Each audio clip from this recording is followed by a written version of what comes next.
अब आज अपन बच्चों क्या ग्लाइकोलाइसिस चक्र के बारे में अध्ययन करेंगे। ग्लाइकोलाइसिस में क्या होता है कि ये क्रिया एक ऐसी क्रिया होती है जिसमें एक ग्लूकोज के अणु से दो पायरिक अम्ल के अणु का निर्माण होता है।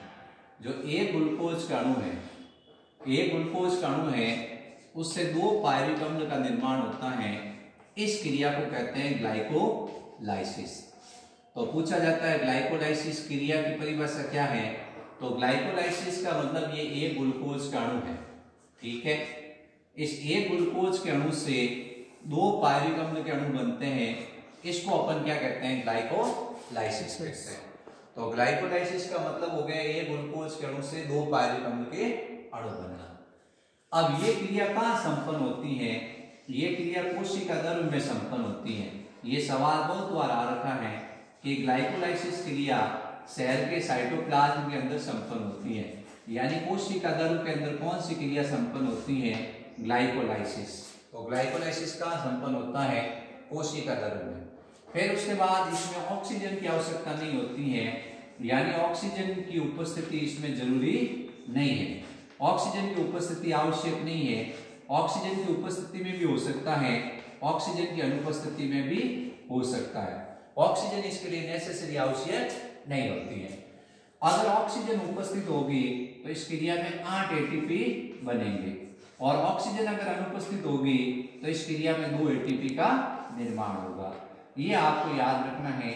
ऊर्जा संबंधी सवाल आता है कि ग्लाइकोलाइसिस क्रिया में अगर ऑक्सीजन उपस्थित है तो कितने एटीपी बनते हैं, 8, और अगर ऑक्सीजन अनुपस्थित है तो कितने एटीपी बनते हैं, 2 एटीपी का निर्माण होता है।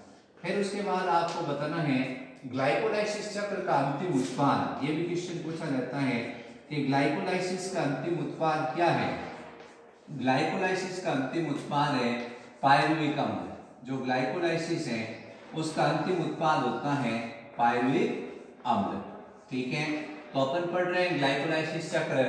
ग्लाइकोलाइसिस मतलब ग्लूकोज का अपघटन, ग्लूकोज का अपघटन। इस ग्लाइकोलाइसिस शब्द का ही मतलब यह है कि ग्लूकोज का अपघटन होगा, ग्लूकोज का अपघटन होगा। इस क्रिया को अपन क्या कहते हैं, ग्लाइकोलाइसिस के नाम से जानते हैं। यानी ग्लूकोज है वो अपघटित हुआ है, इसको अपन किस नाम से जानते हैं, ग्लाइकोलाइसिस। एक ग्लूकोज का अणु टूटता है और दो पायरिक अम्ल के अणु बनते हैं। अब ग्लूकोज में 6 कार्बन होते हैं, ठीक है, और पायरिक अम्ल के एक अणु में 3 कार्बन होते हैं। तो इस तरह से एक ग्लूकोज का अणु टूटता है और 3 कार्बन वाले 2 पायरिक अम्ल के अणु का निर्माण करता है। ये क्रिया कोशिका द्रव्य में संपन्न होती है। ऑक्सीजन की उपस्थिति इसमें जरूरी नहीं है, यानी ऑक्सीश्वसन में भी ये क्रिया होती है और अनऑक्सीश्वसन में भी ये क्रिया होती है। ऑक्सीश्वसन और अनऑक्सीश्वसन का ये कॉमन पथ है, यानी ऑक्सीश्वसन में भी ये क्रिया होगी और अनऑक्सीश्वसन में भी ये क्रिया होगी, यानी दोनों का ये कॉमन पथ है। आपसे पूछा जाता है ऑक्सीश्वसन और अनऑक्सीश्वसन दोनों के कॉमन पथ का नाम क्या है, ग्लाइकोलाइसिस है।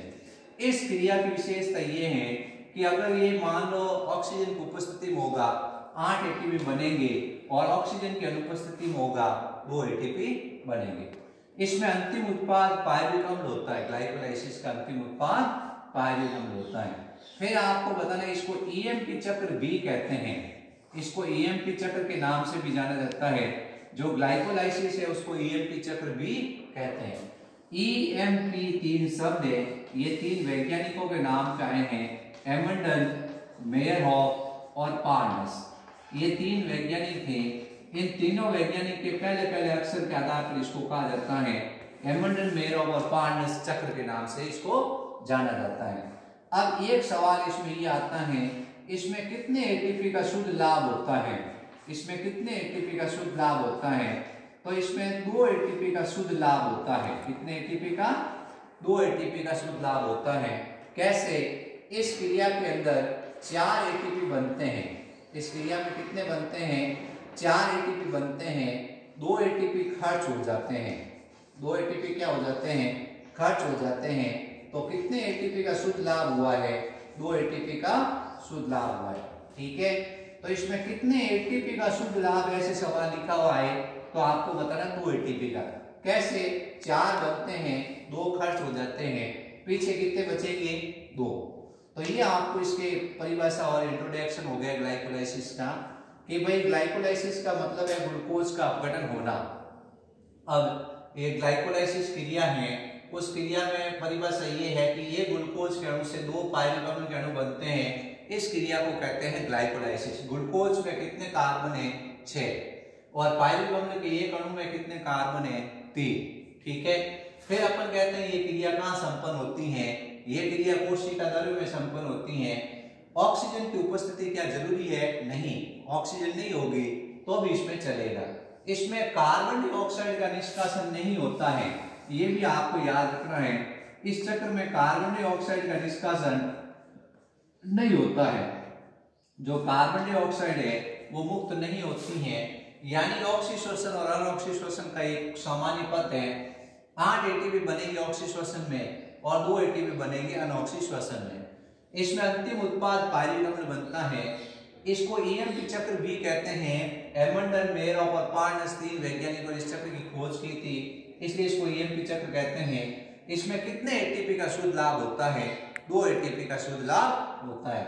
4 बनते हैं, 2 खर्च हो जाते हैं, पीछे कितने बचे 2 एटीपी बचे। ठीक है, ग्लाइकोलाइसिस क्रिया 3 चरणों में पूर्ण होती है। सबसे पहला चरण है ग्लूकोज का फास्फोरिलीकरण। सबसे पहला चरण है ग्लूकोज का फास्फोरिलीकरण। जो फर्स्ट स्टेप है उसको कहते हैं ग्लूकोज का फास्फोरिलीकरण, ग्लूकोज का फास्फोरिलीकरण। दूसरा स्टेप है जिसको कहते हैं विदलन, विदलन। और तीसरा स्टेप है पायरुविक अम्ल का निर्माण। तो 3 स्टेप है इसके। एक पहला है जिसका नाम है ग्लूकोज का फास्फोरिलीकरण, दूसरा है विदलन और तीसरा है पायरुविक अम्ल का निर्माण। तो ये क्रिया 3 चरणों में होती है, ग्लूकोज का फास्फोरिलीकरण, विदलन और पायरुविक अम्ल का निर्माण। तो आपसे पूछा जाएगा ग्लाइकोलाइसिस क्रिया कितने चरणों में पूर्ण होती है, आप बताओगे 3 चरणों में पूर्ण होती है। सबसे पहला है ग्लूकोज का फास्फोरिलीकरण, दूसरा है विदलन और तीसरा है पायरुविक अम्ल का निर्माण। ठीक है बच्चों, ये क्रिया 3 चरणों में पूर्ण होगी, ग्लूकोज का फास्फोरिलीकरण, विदलन और पायरुविक अम्ल का निर्माण। ठीक है, अब ये ग्लूकोज का फास्फोरिलीकरण है, इसको 3 भागों के अंदर वापस बांटा गया है। सबसे पहला है प्रथम फास्फोरिलीकरण।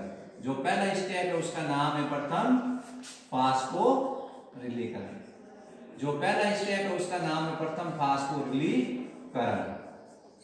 ठीक है, दूसरा स्टेप है जिसका नाम है समावयवीकरण, समावयवीकरण। और तीसरा स्टेप है द्वितीय फास्फोरिलीकरण, द्वितीय फास्फोरिलीकरण, फास्फोरिलीकरण। तो भाई ये जो प्रथम ग्लूकोज का फास्फोरिलीकरण है, इसको 3 चरणों में बांटा गया है। प्रथम फास्फोरिलीकरण, समावयवीकरण और द्वितीय फास्फोरिलीकरण। ठीक है, अब अपन क्या करेंगे, ग्लूकोज के फास्फोरिलीकरण के अलग अलग स्टेप पढ़ेंगे पहले, फिर अपन विदलन क्रिया को पढ़ेंगे, फिर अपन पायरुविक अम्ल के निर्माण को पढ़ेंगे। जो ये ग्लूकोज का फास्फोरिलीकरण है, इसमें सबसे पहले स्टेप के अंदर ये ग्लूकोज है, जो ये ग्लूकोज है वो क्या करेगा, एटीपी के साथ क्रिया करेगा। ग्लूकोज एटीपी के साथ क्या करता है, क्रिया करता है। ग्लूकोज किसके साथ क्रिया करता है, एटीपी के साथ। और क्या बनता है, ग्लूकोज 6-फॉस्फेट, ग्लूकोज 6-फॉस्फेट। एटीपी में से फॉस्फेट निकलेगा, एटीपी में से फॉस्फेट निकलेगा और ग्लूकोज के छठे कार्बन पर जुड़ेगा और इसका नाम हो जाएगा ग्लूकोज 6-फॉस्फेट। एटीपी होगा वो एडीपी के अंदर बदल जाएगा। एटीपी किसमें बदल जाएगा, एडीपी में। ये क्रिया एक धातु की उपस्थिति में होती है, मैग्नीशियम।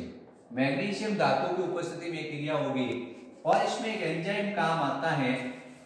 क्योंकि क्या होता है, ग्लूकोज 6-फॉस्फेट बना है, ग्लूकोज में 6 कार्बन होते हैं, इसलिए एंजाइम का नाम है हेक्सो।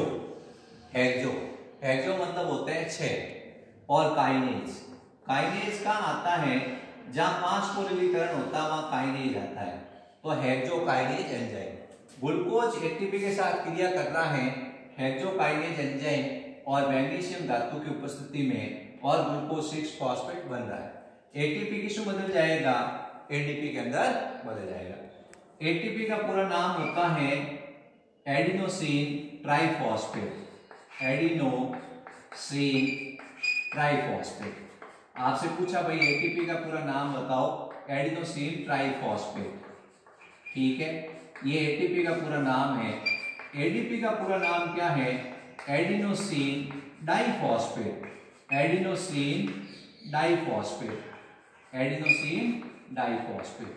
तो एक एटीपी खर्च हो गया, एक एटीपी क्या हो गया, खर्च हो गया। तो ये ग्लूकोज का प्रथम फास्फोरिलीकरण है। जो ग्लूकोज का प्रथम फास्फोरिलीकरण है, उस ग्लूकोज के प्रथम फास्फोरिलीकरण के अंदर क्या हुआ, ग्लूकोज ने एटीपी के साथ क्रिया की और ग्लूकोज 6 फॉस्फेट बन गया। ये क्रिया एक एंजाइम की उपस्थिति में हुई है, जिस एंजाइम का नाम है हेक्सोकाइनेज, और एक धातु की उपस्थिति आवश्यक है जिसका नाम है मैग्नीशियम। तो ग्लूकोज एटीपी के साथ क्रिया करता है, ग्लूकोज 6 फॉस्फेट बनता है। अब ग्लूकोज 6 फॉस्फेट का होगा समावेवीकरण, क्या होगा, समावेवीकरण, और ग्लूकोज बदल जाएगा फ्रुक्टोज 6 फॉस्फेट के अंदर। ग्लूकोज किसमें बदल जाएगा, फ्रुक्टोज 6 फॉस्फेट के अंदर बदल जाएगा।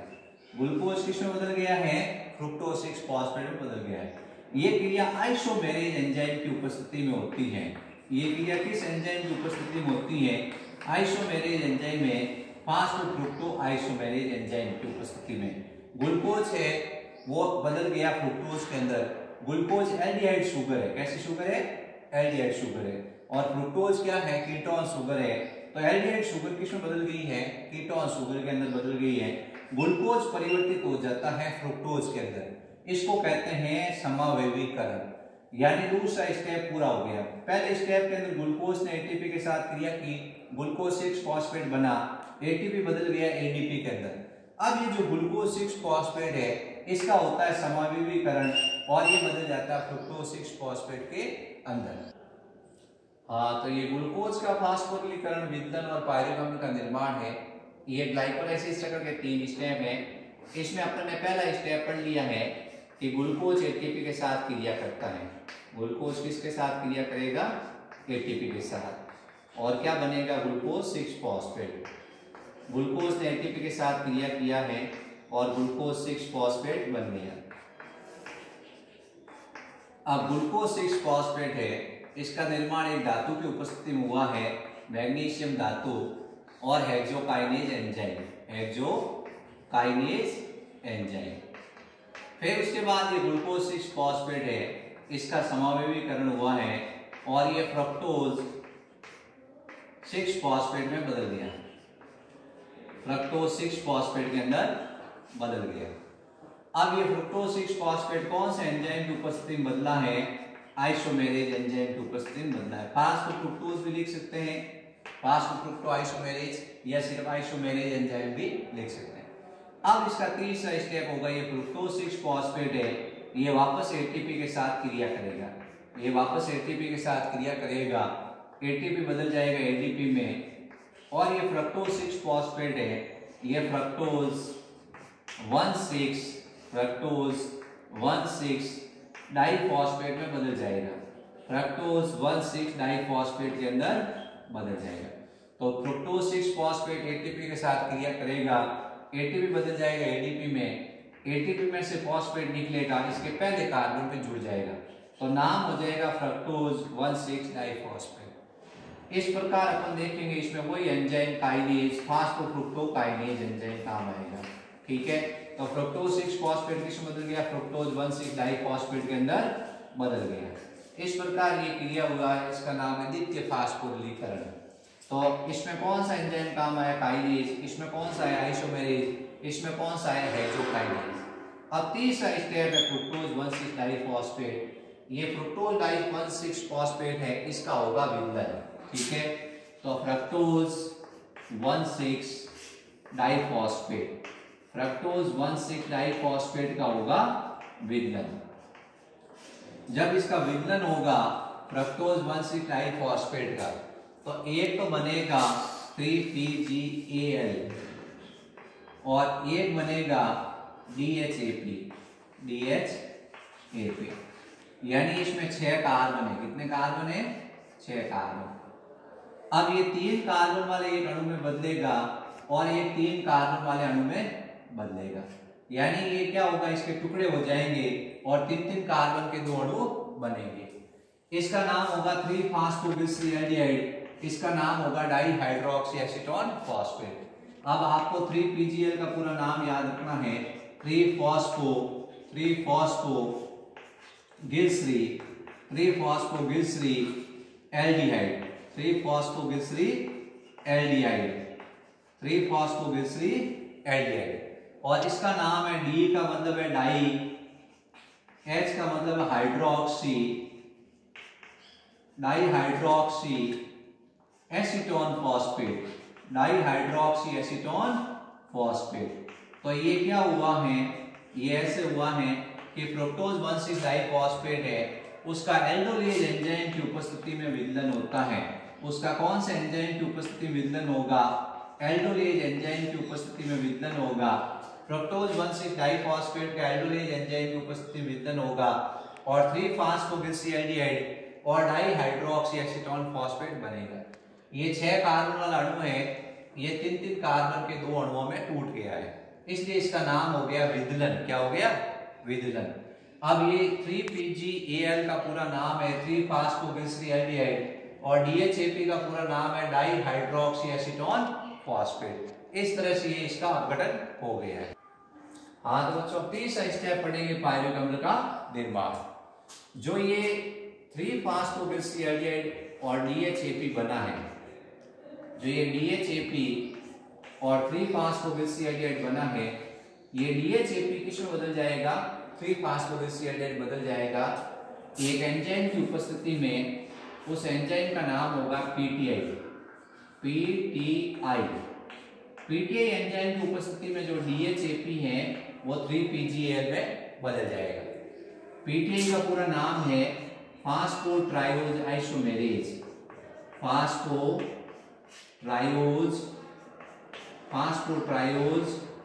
आइसोमेरेज। फास्फोट्रायोज आइसोमेरेज एंजाइम की उपस्थिति में, फास्फोट्रायोज आइसोमेरेज एंजाइम की उपस्थिति में DHAP 3PgAl में बदल जाएगा। तो इस प्रकार इसका एक अणु है और इसका भी एक अणु है। ये जब इसमें बदल जाएगा तो इसके 2 अणु हो जाएंगे। कितने हो जाएंगे? 2 अणु। तो अब आगे जो ये पायरुवेट अम्ल का निर्माण होगा, इसमें 3PgAl के 2 अणु भाग लेंगे, क्योंकि ये DHAP किसमें बदल जाएगा? 3PgAl में बदल जाएगा। अब ये जो पायरुवेट अम्ल का निर्माण है, इसमें सबसे पहले 3PgAl है, वो क्या करेगा? H3PO4 के साथ क्रिया करेगा, फास्फोरिक अम्ल के साथ। इसके साथ क्रिया करेगा? फास्फोरिक अम्ल के साथ क्रिया करेगा। जब ये 3PgAl है फास्फोरिक अम्ल के साथ क्रिया करता है तो 1,3-डाई-PgAl बनता है, 1,3-डाई-PgAl बनता है। ये फास्फोरिक अम्ल से फास्फेट है वो पहले कार्बन पे जुड़ेगा और 1,3-डाई-PgAl बनेगा। 1,3-डाई-PgAl है, उसका क्या होगा? अपचयन होगा। क्या होगा? अपचयन होगा, सॉरी उसका ऑक्सीकरण होगा और NAD से क्या होगा? NADH2 बनेगा। जब इस 1,3-डाई-PgAl का ऑक्सीकरण होगा, क्या होगा? ऑक्सीकरण। तो उस कंडीशन के अंदर आप देखोगे कि NAD से क्या बनता है? NADH2। अब आप NADH2 लिख सकते हो या NADH और H+ लिख सकते हो, ठीक है। तो ये क्या, दोनों में से कोई भी लिख सकते हो। 1,3-डाई-PgAl का जब ऑक्सीकरण होता है तो बनता है 1,3-डाई-PgA, 1,3-डाई-PgA। अब 1,3-डाई-PgA है, उसका क्या होगा? उसमें से फॉस्फेट बाहर निकलेगा, यानी फास्फोरिलीकरण होगा। उसको ग्रहण कौन करेगा? 1,3-डाई-PgA वो क्या करेगा? ADP के साथ क्रिया करेगा प्लस IP और क्या बनेगा? ATP बनेगा। 1,3 डाई पीजीए उसका होगा फास्फोरिलीकरण और एडीपी प्लस आईपी क्रिया करेगा एटीपी बनेगा। ये जो 1,3 डाई पीजीए बना है जब इसका फास्फोरिलीकरण होगा तो बनेगा 3 पीजीए।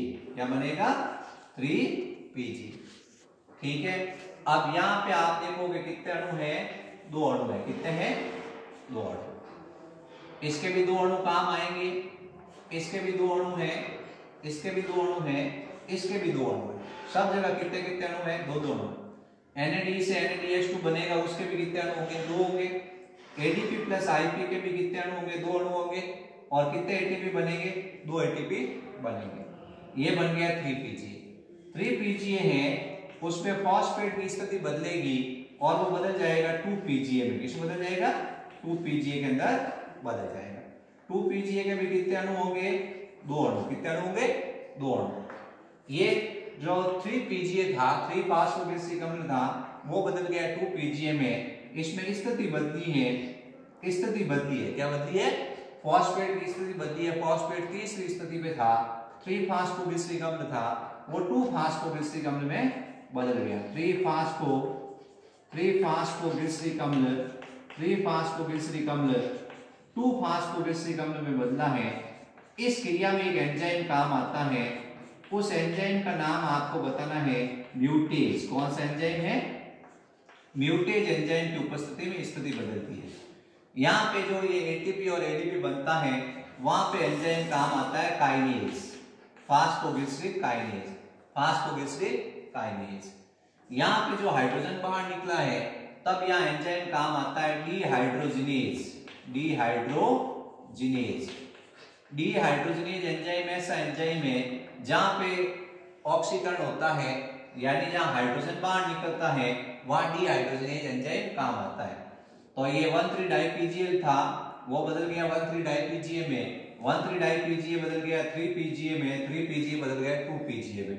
इस तरह ये जो 2 पीजीए बना है, इसमें से जल का निष्कासन होता है। इसमें से क्या होगा? जल का निष्कासन होगा। ये क्रिया एक एंजाइम की उपस्थिति में होगी जिसका नाम है इनोलेज। क्या है? इनोलेज। और ये बदल जाएगा पैप में। किसमें बदल जाएगा? पैप में, यानी फास्फोइनोल पायरुविक अम्ल में, फास्फोइनोल पायरुविक अम्ल में बदल जाएगा। इस तरह ये 2 पीजीए है, उसका नाम तो है फास्फोग्लिसरिक अम्ल, फास्फोग्लिसरिक अम्ल। ये फास्फोग्लिसरिक अम्ल किसमें बदल गया? फास्फोइनोल पायरुविक अम्ल में।